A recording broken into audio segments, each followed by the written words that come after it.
पर्यावरण पर जो हम सीरीज बना रहे हैं उसका दूसरा पेपर है, 20 नंबरों का इंपॉर्टेंट क्वेश्चन है। जिस प्रकार से हमारे उत्तराखंड लोक सेवा आयोग और उत्तराखंड जो आपका अधीनस्थ सेवा चयन आयोग है, जो क्वेश्चन बना रहा है जिस तरीके से पर्यावरण से रिलेटेड, वैसे ही क्वेश्चन बनाने का प्रयास इसमें किया गया है। तो देख लीजिए इसको, बहुत इंपॉर्टेंट क्वेश्चन है। पहला क्वेश्चन है, निम्नलिखित में से किसमें सबसे अधिक जैव विविधता पाई जाती है? ए शीतोष्ण पर्णपाती वन, बी उष्ण कटिबंधीय सदाबहार वन, सी शीतोष्ण घास के मैदान और डी सवाना क्षेत्रों में। तो इसमें वो पूछ रहा है कि इनमें से सबसे अधिक आपका जो जैव विविधता है वो कहाँ पाई जाती है। तो जैव विविधता हमारी पृथ्वी में सबसे अधिक पाई जाती है जो 0 डिग्री से लेकर के 23 डिग्री उत्तरी गोलार्ध, 23.5 और 23.5 दक्षिणी गोलार्ध है, यानी कि मकर रेखा से कर्क रेखा से मकर रेखा तक का जो क्षेत्र है, इस क्षेत्र को बोलते हैं उष्ण कटिबंध। उष्ण कटिबंध में औसत ताप लगभग 35 डिग्री सेंटीग्रेड बना रहता है, जो जीवों के पनपने के लिए यानी कि उत्पादकों को पनपने के लिए सबसे महत्वपूर्ण ताप माना जाता है 35 डिग्री सेंटीग्रेड। 35 डिग्री सेंटीग्रेड में हमारी पृथ्वी में सबसे ज्यादा पेड़ पौधे वनस्पतियां पनपती हैं। जीवों के लिए सबसे अच्छा ताप है। जहां वनस्पतियां ज्यादा होंगी तो वहां प्राथमिक उपभोक्ता भी ज्यादा होंगे, यानी कि इनको खाने वाले शाकाहारी, और वहां जहां शाकाहारी ज्यादा होंगे वहां उनको खाने वाले मांसाहारी होंगे, और मांसाहारी जहां होंगे उनके आपके अवशिष्टों को खत्म करने के लिए आपका डिकम्पोजर भी होंगे। तो इस प्रकार से जीवों की जो सबसे अधिकता होगी, उनकी प्रजातियों की जो विविधता होगी, अलग अलग प्रजातियां होंगी, वो आपके हमेशा उष्ण कटिबंध में होंगे। और उष्ण कटिबंध में भी उन क्षेत्रों में जहां पानी की पर्याप्त मात्रा है, यानी कि वर्षा वाले क्षेत्रों में। तो इसका सही आंसर होगा उष्ण कटिबंधीय सदाबहार वर्षा वनों में। ये सबसे ज्यादा दुनिया का सबसे बड़ा आपका अमेजोन बेसिन, कांगो जायरे बेसिन और आपका इंडोनेशिया का जो बोर्नियो और सुमात्रा द्वीप है, इनमें दुनिया की सबसे ज्यादा जैव विविधता पाई जाती है। और इससे ऊपर को या नीचे को जाने पर भूमध्य रेखा से ये कम होती जाएगी। इसीलिए ये जो शीतोष्ण या आपका सवाना प्रदेश में भी ठीक होती है, परंतु सवाना में वनस्पतियों की उतनी प्रजातियां नहीं, घास के मैदान तो हैं परंतु वनस्पतियां उतनी नहीं होती हैं। ये जो शीतोष्ण आपके पर्णपाती वन है और शीतोष्ण घास के मैदान, ये तो कम हो जाती है आपकी जो जैव विविधता है। वो हमेशा सदाबहार वर्षा वनों में जैव विविधता ज्यादा होगी, क्योंकि बहुत प्रकार की वैरायटी के वनस्पतियां और उनको खाने वाले बहुत प्रकार के शाकाहारी, उनको खाने वाले बहुत सारे मांसाहारी होंगे, तो तरह तरह से जैव विविधता गठित हो जाती है। तो इसका सही आंसर ये।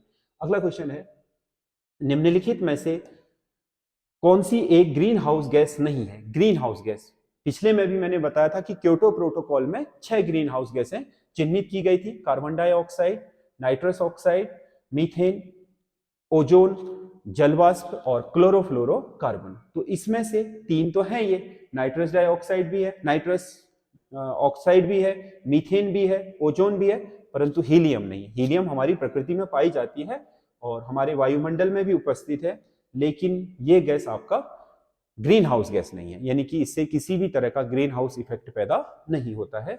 अगला क्वेश्चन है, निम्नलिखित में से पारिस्थितिक तंत्र के तत्वों के चक्रण को क्या कहा जाता है? पारिस्थितिक तंत्र के तत्वों के चक्रण को मतलब उनके एक से दूसरे में परिवर्तन और एक से दूसरे में निर्भरता। पारिस्थितिकी में जो भी तत्व होते हैं उनके एक दूसरे पर निर्भरता, उनमें ऊर्जा का प्रवाह, उनकी खाद्य जाल, खाद्य श्रृंखला, इन सभी को मिलाकर के कहा जाता है जैव भू रासायनिक चक्र। मतलब जीवन से जुड़ी हुई जो भी भू रासायनिक क्रियाएं होती हैं उनको कहा जाता है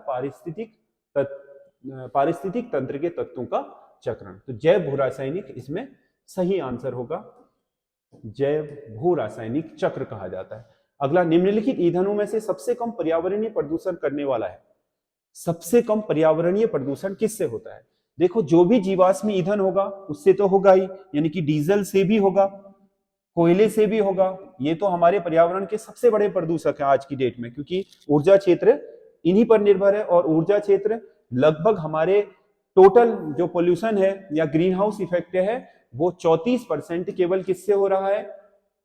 आपके जीवाश्म ईंधनों को जलने से। तो हाइड्रोजन एक शुद्ध गैस है, हाइड्रोजन एक शुद्ध ईंधन है जिसे भविष्य का ईंधन भी कहा जाता है। इसका जो दहन के फलस्वरूप जो इसमें अवशिष्ट पैदा होते हैं वो बहुत ही कम होते हैं, न्यूनतम, तो इसीलिए इसे एक स्वच्छ ईंधन माना जाता है। तो इसमें से सबसे कम पर्यावरणीय प्रदूषण करने वाला हाइड्रोजन होगा। अगला क्वेश्चन है बायोलॉजिकल ऑक्सीजन डिमांड, बीओडी बोलते हैं जिसे, biological oxygen demand, BOD, biological oxygen demand का बढ़ना जल तंत्र में किसका सूचक है? बायोलॉजिकल ऑक्सीजन डिमांड यानी कि जल में जो घुली हुई ऑक्सीजन होती है, यदि वो कम हो रही है और उसकी मांग पानी ज्यादा कर रहा है, तो उसका मतलब यह है कि वहां पर ऑक्सीजन का अपघटन बहुत तेजी से हो रहा है, यानी कि उसमें आपके विभिन्न तरह के जैविक जो आपकी चीजें हैं वो पनप गई हैं, बैक्टीरिया वगैरह, जल अशुद्ध है। तो इसका मतलब ये हुआ कि जल में प्रदूषण बढ़ने का सूचक होता है। बायोलॉजिकल ऑक्सीजन डिमांड यदि बढ़ रही है, यानी कि पानी में स्वतः कम हुई है ऑक्सीजन और उसकी मात्रा और चाहिए, उसे डिमांड बढ़ा रहा है, तो इसका मतलब हुआ कि उस जल में प्रदूषण है। अगला क्वेश्चन है अमेज़न बेसिन में पाए जाने वाले, अमेज़न बेसिन में पाए जाने वाले वर्षावनों को स्थानीय भाषा में किस नाम से जाना जाता है? अमेज़न बेसिन में पाए जाने वाले वर्षावन, अमेज़न बेसिन जो आपके दुनिया का सबसे बड़ा वर्षावन क्षेत्र है, दक्षिण अमेरिका महाद्वीप में अगर आप देखोगे तो ये क्षेत्र सबसे बड़ा क्या है? वर्षावन क्षेत्र है। तो यहां जो वन पाए जाते हैं उन्हें स्थानीय भाषा में क्या कहा जाता है? लियानाज कहा जाता है। इनके जो बेलें लटकी होती हैं, यहाँ पर जो वनों में जो पौधे होते हैं, क्योंकि वहां पर क्या नीचे प्रकाश प्रवेश कर नहीं पाता, बहुत घने जंगल हैं, बड़ी बड़ी पत्तियों वाले, चौड़ी पत्तियों वाले, घनी पत्तियों वाले, तो वहां बहुत सारे पेड़ दूसरे का सहारा लेकर के ऊपर पहुंचते हैं, तो उन जो आपके लताएं होती हैं उन्हें लियानाज बोलते हैं। सेल्वा, ब्राजील के अमेज़न बेसिन के जो वन हैं उन्हें स्थानीय भाषा में सेल्वा कहा जाता है। अगला क्वेश्चन है जल प्रदूषण का सबसे बड़ा कारक है, जल प्रदूषण का सबसे बड़ा कारक है, एक कृषि जल प्रदूषण द्वारा, दो औद्योगिक अपशिष्ट द्वारा, सी घरेलू अपशिष्ट द्वारा, सी जानवरों के अपशिष्ट। जो कृषि जल प्रदूषक है उसमें प्रदूषण तो होता ही है लेकिन वो बहुत कम मात्रा में होता है, क्योंकि कृषि जल से जो प्रदूषण होता है कृषि में उपयोग किए गए पेस्टिसाइड यानी कि कीटनाशक और उसके अलावा जो रासायनिक उर्वरक है उनसे होता है, तो उसका मात्रा उतनी ज्यादा नहीं है लेकिन उतनी नहीं। औद्योगिक अपशिष्ट, औद्योगिक अपशिष्ट सबसे ज्यादा प्रदूषण फैलाते हैं जल में, क्योंकि औद्योगिक अपशिष्टों में बहुत ही हानिकारक केमिकल होते हैं जो धातुओं की सफाई में या अन्य चीजों में, या जैसे चमड़े की सफाई में, या अन्य जो आपके केमिकल उद्योग होते हैं उनका जो भी आपका तरल अपशिष्ट निकलता है उसे जल में छोड़ दिया जाता है, तो वो बहुत जहरीला होता है। इसी कारण से जल का सबसे बड़ा प्रदूषक इसे माना जाता है। घरेलू अपशिष्ट भी हैं लेकिन घरेलू अपशिष्ट वैसे जैव अपघट्य होते हैं, उनका वो आपके जैविक रूप से भी नष्ट हो जाते हैं। और उसके अलावा जानवरों के अपशिष्ट भी आपके जैव अपघट्य होते हैं, यानी कि उन्हें भी बिना कृत्रिम तरीकों के आपके प्राकृतिक तरीकों से ही नष्ट किया जा सकता है। तो सबसे बड़ा औद्योगिक अपशिष्ट होगा। अगला क्वेश्चन है भोपाल गैस त्रासदी, भोपाल गैस त्रासदी के लिए उत्तरदायी गैस कौन थी? 1984 में दिसंबर में आपके बहुत बड़ी आपकी भोपाल में गैस लीकेज हो गया था। यूनियन कार्बाइड कंपनी थी आपके, उसमें आपके केमिकल बनाने वाली कंपनी थी, कीटनाशक जो होते हैं, तो उसमें आपका रात में हुआ जो उसका टैंक था गैस का, उसमें लीकेज हो गया और पूरा भोपाल शहर 1-2 घंटे के अंदर बेहोश हो गया था। बहुत सारे लोगों की मृत्यु हो गई थी। तो भोपाल गैस त्रासदी उसे कहा जाता है। तो उसमें कौन सी गैस उत्तरदायी थी? A methane, B methyl isocyanate, C nitrous oxide, D carbon monoxide. तो इसमें जो गैस लीकेज हुई थी वो थी मिथाइल आइसोसाइनेट। साइनाइड भी आता है बहुत बार इसमें, ऑप्शन दूसरा ऑप्शन मिथाइल आइसोसाइनाइड भी होता है, तो उसमें सही आंसर मिथाइल आइसोसाइनेट है। यूनियन कार्बाइड कंपनी थी ये, उसके बाद तो बंद ही हो गई, बैन हो गई है, और इसके बाद सजा भी हो गई है इसके जो आपके जो मालिक थे उन लोगों को। तो ये मिथाइल आइसोसाइनेट है, ये एक विषैला पदार्थ है जो मुख्य रूप से कृषि क्षेत्र में कीटनाशकों के लिए प्रयोग में लाया जाता है। 16 घास स्थल कहाँ स्थित है? 16, इन्हें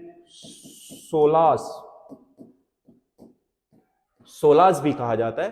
पश्चिमी घाट में जो वर्षावन पाए जाते हैं, पश्चिमी घाट के पश्चिमी ढलानों में, उनको स्थानीय भाषा में सोलास कहा जाता है। पश्चिमी घाट यानी कि सह्याद्री पर्वतमाला में भारत का जो सबसे बड़ा आपका बायोडाइवर्सिटी क्षेत्र है, जैव विविधता वाला क्षेत्र है, सघन क्षेत्र, भारत का जो सबसे महत्वपूर्ण हॉट स्पॉट है वो आपका पश्चिमी घाट है। पश्चिमी घाट के वनों को स्थानीय भाषा में सोलास कहा जाता है। अगला क्वेश्चन है भारतीय गैंडा के लिए विशेषीकृत संरक्षित स्थल है। भारतीय गैंडों में जो सबसे इंपॉर्टेंट प्रजाति है वो एक श्रृंगी गैंडे की है, एक सींग वाला गैंडा। उसके लिए जो आपका विशेषीकृत संरक्षित क्षेत्र है वो है असम का Kaziranga national park. Kaziranga national park ये विशेष इसी के लिए बनाया गया है, एक श्रृंगी गैंडा के लिए। अगला है जीवों के व्यवहार का अध्ययन क्या कहलाता है? जीवों के व्यवहार का अध्ययन, ए इथोलॉजी, बी एनाटॉमी, सी बायोनॉमी, सी एंटोमोलॉजी। इथोलॉजी जीवों के व्यवहार का अध्ययन कहलाता है, यानी कि सभी तरह के जीवों के जो सामान्य व्यवहार होते हैं उनका अध्ययन कहलाता है इथोलॉजी। बाकी एनाटॉमी आपको पता है शारीरिक विज्ञान होता है, बायोनॉमी जीवों का अध्ययन है, एंटोमोलॉजी आपका कीटों का अध्ययन है, कीट पतंगों का। तो ये जो इथोलॉजी है ये आपके जीवों के व्यवहार का अध्ययन है। वायुमंडल की अधिकतम जलवाष्प किस परत में स्थित होती है?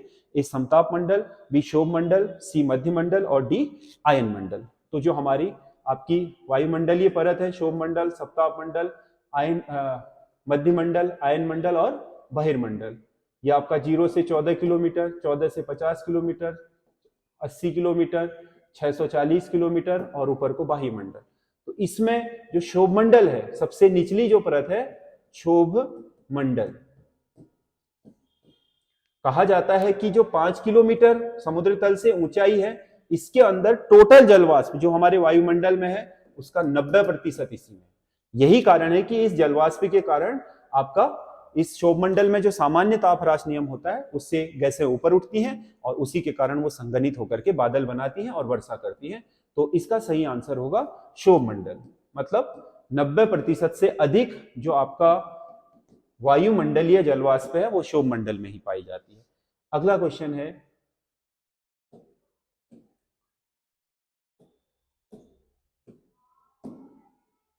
मृत जंतु पर निर्भर रहने वाले जीव क्या कहलाते हैं?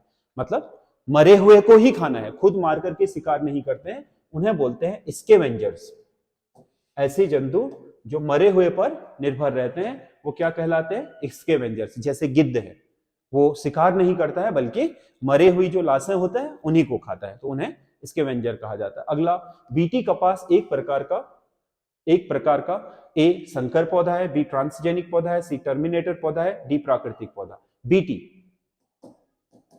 बीटी का मतलब है बेसिलस थ्यूरोजेंसिस। एक्चुअल में हमारी बायोटेक्नोलॉजी में किसी जीव के जीन में सुधार करने के लिए यदि जीन स्थानांतरित करना हो, यानी कि जीन हटाना भी हो और उसकी जगह पर दूसरा जीन शिफ्ट भी करना हो, तो उसके लिए उसमें डीएनए मार्कर के रूप में या फिर एक उसमें आपके उसको एक स्थान से दूसरे स्थान तक ले जाने के लिए जिस माध्यम का प्रयोग किया जाता है वो आपका बेसिलस होता है, थ्यूरोजेंसिस बैक्टीरिया होता है, इसी का प्रयोग किया जाता है, इसलिए इसे बीटी बोलते हैं। ये जेनेटिकली मॉडिफाइड फसल है, यानी कि ट्रांसजेनिक, आनुवंशिक रूप से परिवर्तित।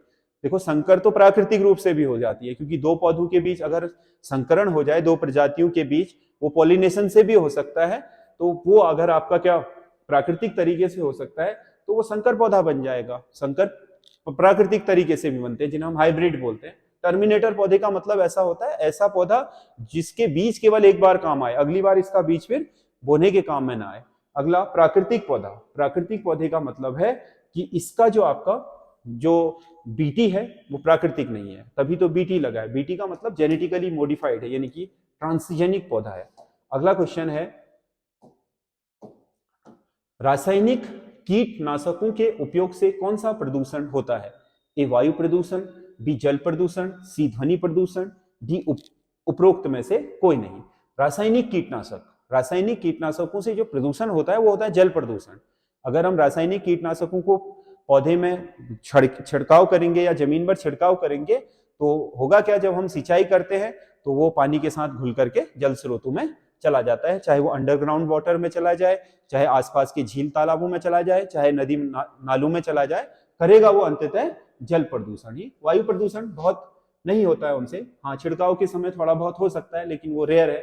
सबसे ज्यादा जो आपका रासायनिक कीटनाशक होते हैं उनसे जल प्रदूषण होता है। अगला क्वेश्चन है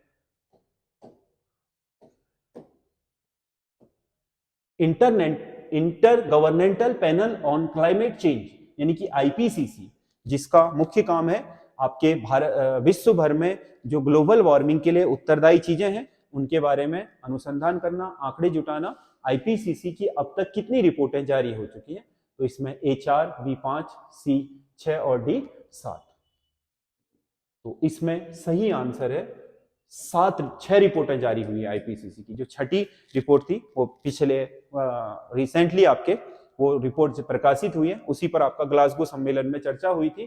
तो अभी तक 6 रिपोर्ट आईपीसीसी अपनी कुल उसमें जारी कर चुका है। 1987 से ये काम करना शुरू कर दिया था आईपीसीसी ने, और तब से लेकर के ये अब तक 6 रिपोर्टें जारी कर चुका है ग्लोबल वार्मिंग की। इसी ने बताया है कि हमारा जो पृथ्वी का टेम्परेचर है वो औसत से 1.09 डिग्री सेंटीग्रेड बढ़ गया है, और अगर 2050 तक इसे 2 डिग्री सेंटीग्रेड के अंदर यानी कि 15 से 17 होने के अंदर अंदर नहीं रोका गया तो हमारी पृथ्वी के सारे ग्लेशियर पिघल जाएंगे, जिससे बहुत सारे समुद्र के जो समुद्र है उनका जलस्तर बढ़ने से बहुत सारे समुद्र तटीय क्षेत्रों में रहने वाले लोग 80 करोड़ की आबादी आपके अपने स्थान से हटना पड़ेगा, उन्हें एक तरीके से शरणार्थी हो जाएंगे, वो दूसरी जगह जाना पड़ेगा, और भी कई समस्याएं होंगी। जल चक्र का मुख्य घटक क्या है? जल चक्र यानी कि जो आपका जल एक रूप से दूसरे रूप में बदलता है फिर जल में आता है, क्योंकि हमारी पृथ्वी में जल नष्ट नहीं होता है बल्कि एक स्वरूप से दूसरे। अभी आपके खेत में जल है, थोड़ी देर बाद वाष्पीकृत होगा, फिर वो ऊपर चढ़ जाएगा, बादल बनेंगे, फिर बारिश से नीचे आ जाएगा, नीचे आएगा तो पानी से फिर वो समुद्र में जाएगा या महासागर में जाएगा, झील में जाएगा, वहां वाष्पीकरण होगा, फिर वो पुनः बादल बन के संघनित होकर के बादल बनेगा, फिर वर्षा करेगा। तो इस प्रकार से जल चक्र का जो मुख्य घटक होता है वो है वाष्पन क्रिया। वाष्पन क्रिया से ही जल चक्र जिंदा है, क्योंकि वाष्पन क्रिया के फलस्वरूप ही आपका जो जल चक्र है उसमें आपके वाष्पन की क्रिया के फलस्वरूप ही जल चक्र एक स्वरूप से दूसरे स्वरूप में बदलता है। जल को शुद्ध करने की रासायनिक विधि है सामान्य रासायनिक विधि। वैसे तो रासायनिक विधियां बहुत हैं, इनमें से सामान्य रासायनिक विधि क्या है? ए वाष्पीकरण, बी आसवन, सी क्लोरीनीकरण और डी उपरोक्त में से कोई नहीं। वाष्पीकरण और आसवन तो भौतिक विधियां है, इसमें केवल पानी को गर्म करके उबाल करके उसे वाष्पीकृत करना होता है। क्लोरीनीकरण, क्लोरीन जो आपके जल के अणु के साथ आपके प्रतिक्रिया करके उसमें जो भी घुले हुए आपके जैविक पदार्थ होते हैं उन्हें मार देता है। तो सबसे आसान क्लोरीनीकरण है, क्लोरीन डाल करके जल को शुद्ध करना एक रासायनिक क्रिया है। अगला क्वेश्चन है कार्बन का क्रिस्टलीय अपरूप है? ए लकड़ी का कोयला, बी काजल, सी चारकोल और डी ग्रेफाइट। क्रिस्टलीय अपरूप मतलब जिसके क्रिस्टल बने होते हैं, जिसके अपनी संरचना क्रिस्टलीय संरचना होती है। ए लकड़ी का कोयला, इसमें कोई क्रिस्टलीय संरचना नहीं होती है। तो इसका सही आंसर है ग्रेफाइट। ग्रेफाइट क्रिस्टलीय हो जाता है, इसीलिए तो अलग तरह का व्यवहार करता है, हीरे के जैसे क्रिस्टल होते हैं इसमें, और ग्रेफाइट इसका सही आंसर है, ग्रेफाइट।